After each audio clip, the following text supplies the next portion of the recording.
Thank you very much for having me today. What I'd like to talk to you about is clinical trials in children with cancer. The first thing we'll talk about is indeed what even is a clinical trial. At its essence, a clinical trial is a study that tests a new treatment in children or in patients, and we answer three basic questions. Is the treatment safe? Does it work? And is it better than the treatments we already have? This is the gold standard for how we produce improvements in all kinds of therapies in modern medicine, and we will talk specifically today about how we do this in children with cancer. There are three main types of trials in children with cancer. The first is a phase 1 study, which is where we do our early learning about what dose of a drug we should be using, what the toxicities or side effects are of the drug, and what are the pharmacokinetics of the drug. And we'll be talking about pharmacokinetics later, but that is the study of the way that a child's body handles the drug, how much of the drug is in the blood, for example, and how does the body get rid of the drug. Then in phase 2 studies, we talk about what is the activity of the drug, or what kind of tumors does the drug work against. And finally, in phase 3 studies, we try to establish the role of the drug in treatment and answer the question, does this add something better to the best treatment we already have for a particular type of cancer? A really important basic question is, why do we do clinical trials in children? For example, why can we not just take the data and information that we already know from adults with cancer and extrapolate that to children? And that's what I'll spend most of my time today talking about. So the first reason is that children are really not just small adults. Their organs are still developing, their body composition, the amount of water, muscle, and so forth in their body is changing. And those two things have a major effect on the pharmacokinetics of the drug, or how the body handles a drug. In addition to pharmacokinetics, the responses, both good and bad, of a child's body to a drug can be different from how an adult's body responds, even with the exact same dose and the exact same amount of drug in the blood. And we call that kind of response pharmacodynamics. And finally, completely aside from how the bodies of children and adults are different, there's also a difference in the kinds of tumors that children and adult gets. And we'll talk about each of these points. So first of all, body composition, which affects pharmacokinetics. So when a child is born, the child is very much full of water compared with what an adult body is. And in fact, at birth, about 75% of a child's weight is made of water. By the time you're an adult, only about 55% of your total weight is made of water.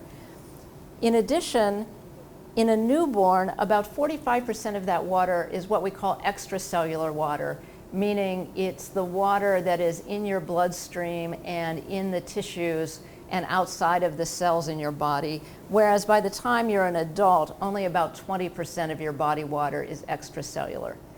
These differences have a big impact on how drugs get distributed through the body, and you can imagine if you take a drug and you dissolve it in some amount of water, if you have more water, the drug will dissolve differently than if you have less water.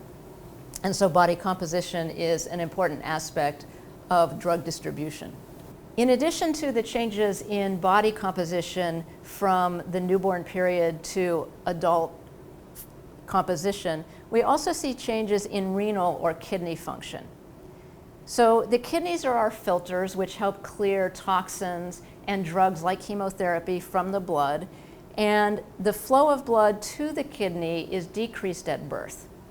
In addition, something that we call the glomerular filtration rate, which is how fast the kidney is able to filter things from the blood that's presented to it, is also decreased at birth. So in the newborn, that rate is about 25 milliliters per minute per 1.73 meters squared, and that 1.73 meters squared is a unit of body size or body surface area that we use so that we can compare small people and big people and normalize all to the same standard.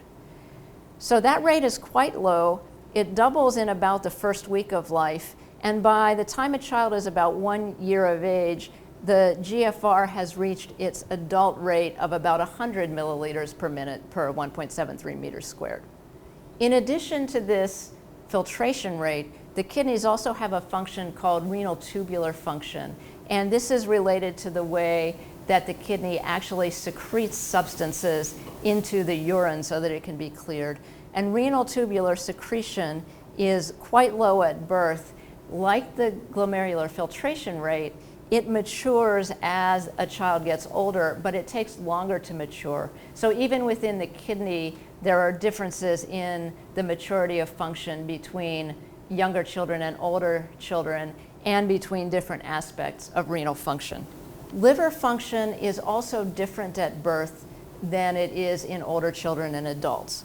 So what we call the phase 1 enzymes, which help to break down chemotherapy and other drugs, are decreased at birth, and there are different types of these enzymes which all mature at variable rates. Some of them mature quite rapidly in the first week or few weeks of life, and others take several years to reach the mature adult level. There are also enzymes which we call the phase 2 enzymes, and these enzymes take the broken down metabolites and attach other molecules to them that help your body get rid of them more easily. Some of these enzymes, like the enzymes in a pathway called glucuronidation, are decreased at birth but increased very rapidly, whereas some of the enzymes are actually functioning at a higher level at birth than they eventually will be in the more mature adult body. And so when you put these variables together, you can see how liver function in a child, along with renal function, will be quite different from in the older child and adult. And this means that how a child's body handles the drug will be much different in the youngest children compared with older children and adults. So we can't just make assumptions about how adult bodies handle drugs when we're trying to learn how a child's body, and especially a very young child's body, will handle the same drug. In addition to the differences in the way that the body and the organs handle drugs, there's also can be a difference in the sensitivity of different organs to drugs, and we call this difference in sensitivity a pharmacodynamic effect. So here is an example from a drug that we studied a number of years ago in children called 9-cis-retinoic acid. And the major toxicity of this drug in both adults and children is toxicity and increase in pressure in the brain, leading to symptoms like headaches that limit how much of the drug that you can use. What you see here in the bullet points is that in children under the age of about 12 years, the largest amount of drug we could give was about 33 milligrams per meter squared per day. Meter squared is a measure of body surface area, which is basically a function of the size of your body. That amount was about half the dose that we could use in children who were older than 12 years old, and the amount that we could use in those children was still only about half of the amount that adults could tolerate without having these neurologic symptoms. Yet the pharmacokinetics were not different. So the amount of drug that you measured in the blood at any given time, for example, was very similar in young children, older children, and adults. And yet the ability of the younger bodies to tolerate the effects of the drug was less. And we call that a pharmacodynamic difference. And that is not something that you would be able to predict or guess from the adults to the children. That drug was based on body surface area, which is a way of thinking about what size your body is. And that is something that we do with most drugs in pediatric cancer clinical trials. So the picture that you see here shows the percent of adult size, adult body size on the y-axis, and the age of a person on the x-axis.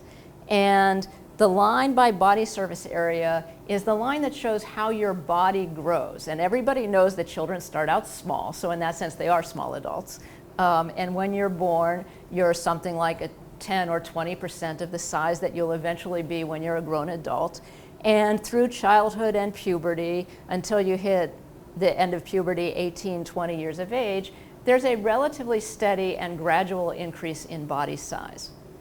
But importantly, children's central nervous system, so their brain and their spinal cord and the spinal fluid, which is the fluid surrounding and bathing the brain and spinal cord, are bigger in young children compared with adults. And that's the top line you see in the picture, where first of all, if you've ever looked at a baby, you actually recognize that the child starts out with a big head proportional to their body size, about 40% of their grown adult head size. And that matures very rapidly because the brain of a child grows rapidly. And by the time children are 4 or 5 years old, they've almost attained their adult brain volume. And the reason that this is important in pediatric cancer therapy is because cancer cells, especially the cells that cause diseases like acute lymphoblastic leukemia, one of the most common childhood cancers, those cells can hide in the central nervous system. And to treat those cells, we put chemotherapy directly into that spinal fluid by doing what's called a lumbar puncture or a spinal tap. In the early days of chemotherapy, the 60s, 70s, and into the early 80s, we would give a child's intrathecal therapy based on their overall body size. But it turned out that that was actually underdosing the smallest children because their CSF volume was actually big relative to their body size. And what you see here in the top part of this picture is that green and yellow bar shows that about 25% of children who had leukemia would have a relapse or a recurrence of their leukemia in the spinal fluid. And that invariably led to a bone marrow relapse and then usually to the child not surviving their leukemia. But in the mid-80s, when we recognized this phenomenon related to the growth of brain and spinal fluid volume, we started giving children a bigger dose based on their brain size and CSF volume, not based on their body size. And what you see in the lower half of the panel is that that CNS relapse rate decreased to about 10%. And so this had a very important impact on our ability to cure children with leukemia. And in fact, now, in a chart that would be familiar to any pediatric oncologists in any audience, you see that we give children the doses of their therapy in the central nervous system or in the CSF based on their age, nothing to do with their weight or body size. And by about the age of 3, children get the same doses of intrathecal chemotherapy as we give to adults. In addition to all of these differences between children's bodies and adult bodies, there are also very important differences in the kinds of cancer that children get compared with adults. And so adults, as you all know, most commonly get cancers like lung cancer, breast, prostate, colorectal, and bladder cancer. And leukemias are only about 9th in the list of tumors in adults. Whereas in children under the age of 15, leukemia is the most common diagnosis, followed by brain tumors, neuroblastoma, Wilms tumor, and non-Hodgkin's lymphoma. So there's not much overlap in these two lists. So if we only did studies in adults, we would be missing treatment for all of the common causes of childhood cancer. And even within tumors that seem to be the same, there are often important differences. So children, for example, get a type of tumor called GIST, and adults get the same type of tumor, and they look exactly the same under the microscope. But in the adults, more than 80% of patients have certain kinds of genetic mutations within the tumor that drive the growth of the tumor, whereas children don't have those mutations almost ever.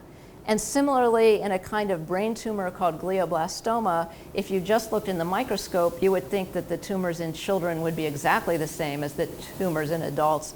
Yet the adult tumors have different genetic changes compared with the pediatric tumors.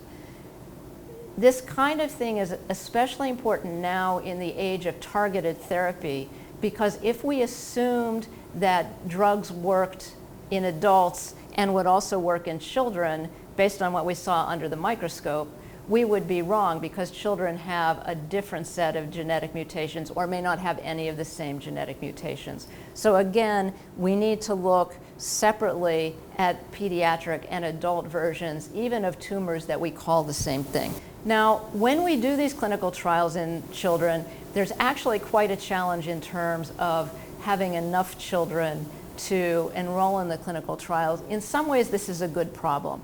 So adults, in a recent year, there were about 1.7 million new cases of cancer in adults, and about 600,000 adults died of cancer. Whereas the same year, children, meaning in this case under the age of 19, there were about 16,000 new cases and about 1,800 deaths due to cancer. So we're glad that we only have about 1% of the cases and 1% of the deaths in children as in adults, but it makes it even more compelling to do very careful clinical studies to improve the treatment for childhood cancer. And almost all of our studies now are done in what we call a cooperative group setting. So this is where many of the leading children's hospitals in the country and indeed in the world will work together to answer very important questions about the treatment of pediatric cancer. And just as an example of why we have to work together, the most recent Children's Oncology Group, one of these very large cooperative groups, the most recent study of a common form of childhood leukemia required over 9,000 children to answer the questions about which treatments would turn out to be better, and it took almost 8 years to get all of those children enrolled into clinical trials. So it's very important that we do these clinical trials very carefully in very large groups. Even though the numbers are small and we encourage everyone who's interested to enter a clinical trial if it's available, it's really important to understand that only people who want to be in clinical trials enter them. So if a family thinks that a clinical trial is not the right thing for them, that's completely fine. Patients have to volunteer and they have to give their consent freely to enter a clinical trial. And for children who are too young to actually legally sign and give their own informed consent, the parents have to give permission for the children to enter the trial.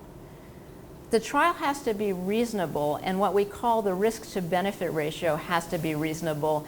And this means that whatever bad things we can anticipate in terms of drug side effects or other problems might happen from the clinical trial, there has to be a good reason to think that there might be benefits either to the individual child or to society as a whole to offset those risks.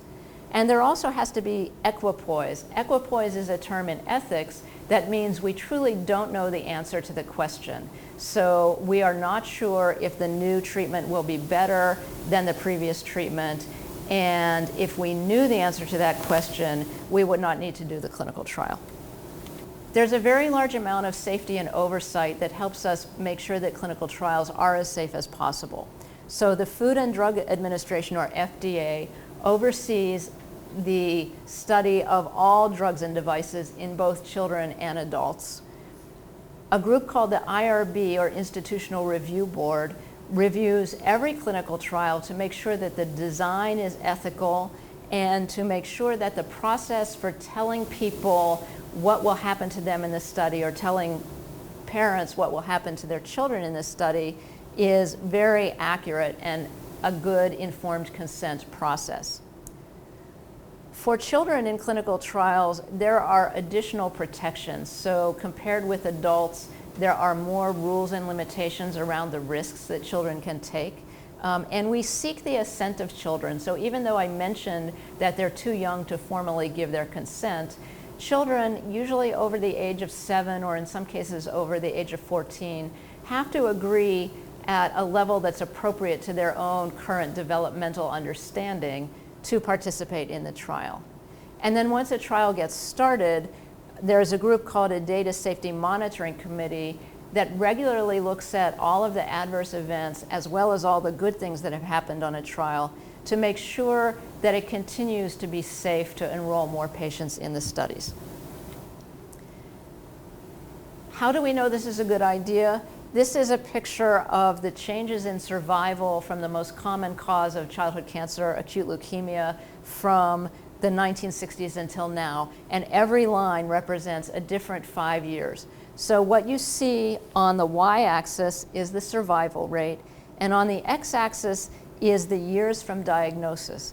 And so on the very bottom curve in the late 1960s, at about 5 years and certainly 10 years after a diagnosis of childhood leukemia, only about 10% of children were still alive. But you can see that this improved gradually through the early 70s, later 70s, until now in the mid-2000s, what you see is that at 5 years after a diagnosis of leukemia, more than 90% of children are still alive after their diagnosis. These improvements, and you can see them for many, many tumors in children, these improvements are entirely due to clinical trials that tested new treatments, showed which treatments were better, showed us how to treat childhood cancer more safely and more effectively. So in conclusion, I hope I persuaded you that children really aren't just little adults. Careful clinical trials are the key to improving the outcome for childhood cancer, and all of us need to work together to ensure that trials are done properly so that we can answer these important questions and continue to improve the outcomes for children with cancer. Thank you.